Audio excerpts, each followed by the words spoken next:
due to appear in court later in the year.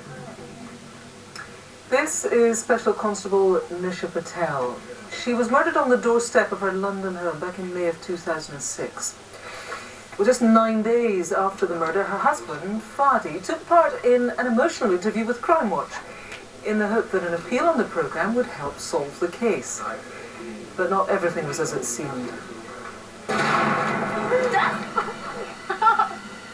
all right, love? Hello, hi.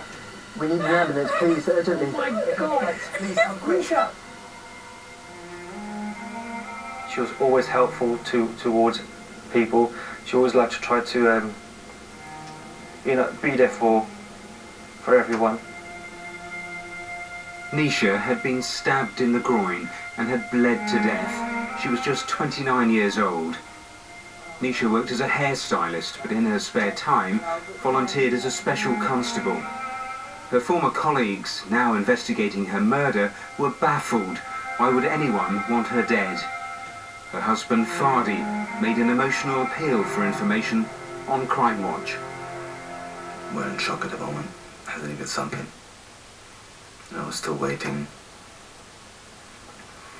In a minute she'll walk through the door. In a minute she's going to call me. Nisha and Fadi had met through a friend. 8 months later, they were engaged.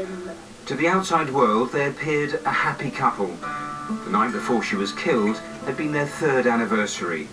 It was to be their last night together.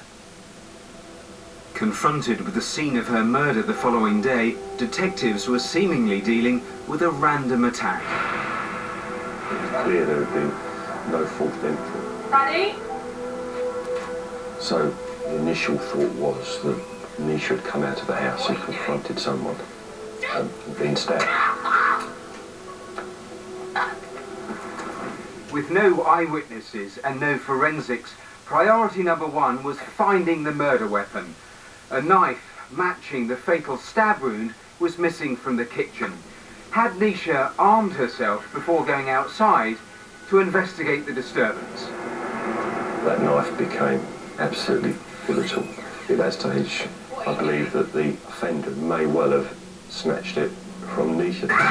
So he hadn't arrived with the knife, so therefore he hadn't really got a plan to dispose of it. So I felt he would discard it sooner or later. He wouldn't have kept it with him because he wouldn't know what to do with it. DCI Scholar ordered a meticulous search of the streets around Nisha's home. And it paid off. 2 weeks later, they found the knife in a blocked drain in a nearby road. Had whoever dumped it been caught on CCTV? There was a CCTV camera, but it was facing away from the drain. But what that camera did show was a parked car about 10 feet in front of the drain. And you could clearly see, 2 or 3 minutes after Nisha's murdered, a car pulls up at that drain. You see the headlights reflecting on the parked car.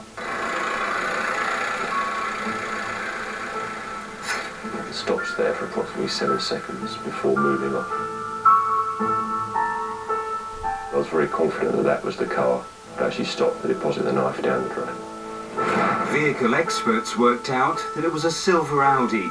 It had a broken rear number plate light and a distinctive aerial that didn't come as standard. Police immediately began looking for that specific car. But they were still struggling to find a motive, and Fadi wasn't considered a suspect. He'd been on his way to play snooker with a friend when the attack happened. But did someone hold a grudge against Nisha or even Fadi? To help eliminate the people they both knew, officers asked if they could look at Fadi's phone.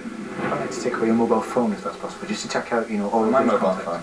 I just began to research Fadi's contacts and people he knew, and in doing so, came across Roger Leslie.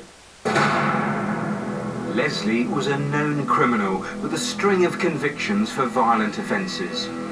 Roger, it's Fadi.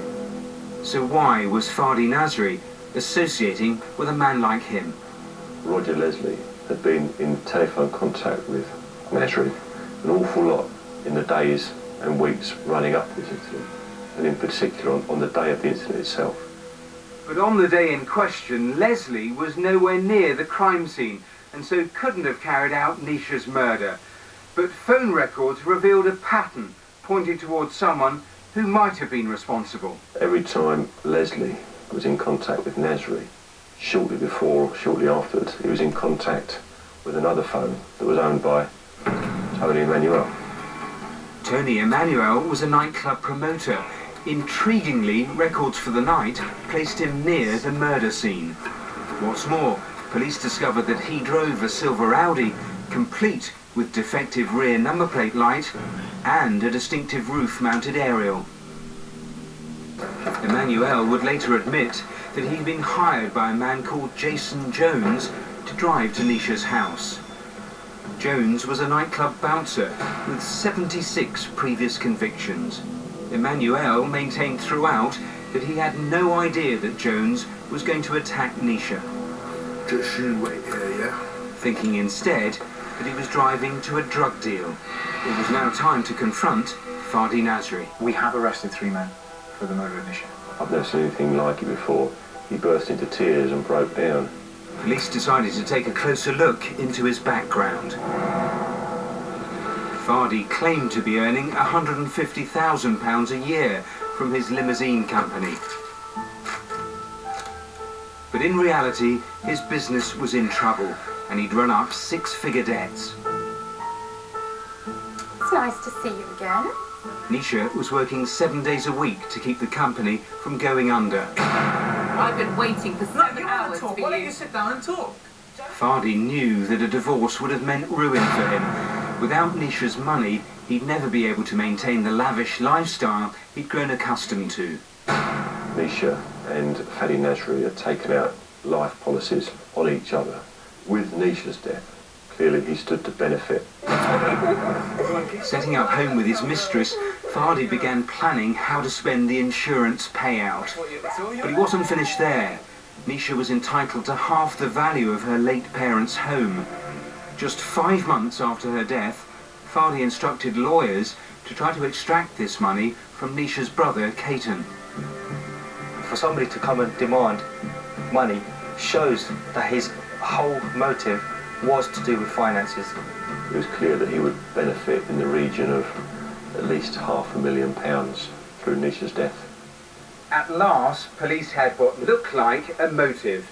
This is what they now believe actually happened. Knowing his reputation, Fadi asked Leslie to orchestrate his wife's murder and provided him with keys to the house so the killer could let himself in. Leslie then hired Jason Jones to carry out the actual murder. And Jones hired Tony Emanuel to drive to the scene, making up a cover story that it was to be a drugs deal. Because of that, Emanuel was later found not guilty in court. All Fadi had to do was create an alibi for himself. I was wondering, what do you like for a snooker game later this week? And make sure that Nisha would be home all evening.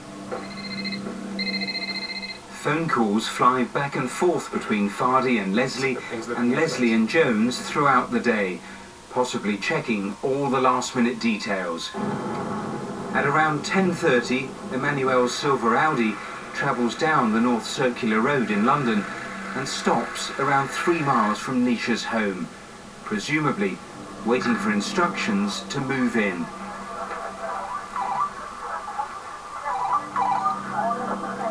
When you leaving? No, gone 5 minutes. It's about to leave. Move in 5. Understood.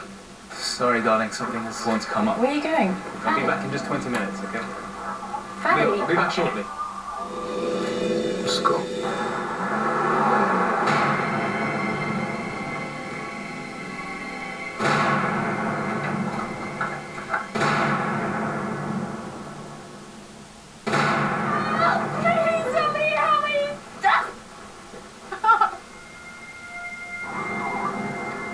Hello? It's done.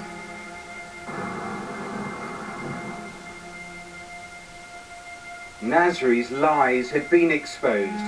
The husband, who'd made such a convincing appeal on Crimewatch, was arrested and charged with his wife's murder.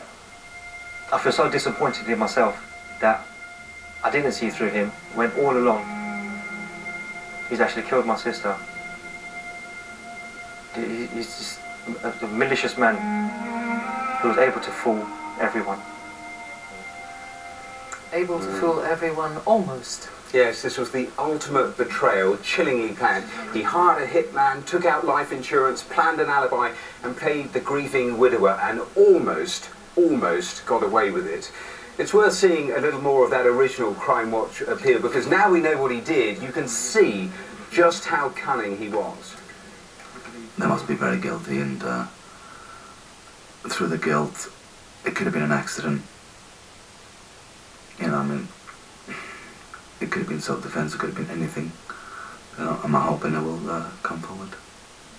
Cunning, yeah. Arrogant also. That was the thing that did for him in the end, along with this dogged policing all the way through. Yes, finding the knife was crucial. Yeah. The knife gave them the CCTV, which gave them the car, which gave them one of the gang, then the rest of the gang, and then the first links to Nasri. So that was vital. Also, he got too cocky. He'd been involved in a business deal that had gone sour. The business partner had left a furious message on his answer phone, threatening all sorts of things. Now, he played that to detectives to throw them off the scent, but when they went through the phone, that's when they found the picture of his mistress. And from that moment, everything looked different. Through the gang, got life. Fadi Nasri, the cold-blooded husband, he won't be out for 20 years at least. Result. Thank you, Matthew.